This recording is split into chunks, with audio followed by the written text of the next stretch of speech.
You ask Tiger to solve. This deals with linear equations with one unknown. The final result is v equals 5. Let's solve it step by step. Simplify the expression. Expand the parentheses. Simplify the arithmetic. Group all v terms on the left side of the equation. Subtract 2v from both sides. Group like terms. Simplify the arithmetic. Group like terms. Simplify the arithmetic.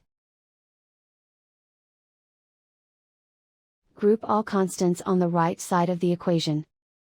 Add 12 to both sides. Simplify the arithmetic.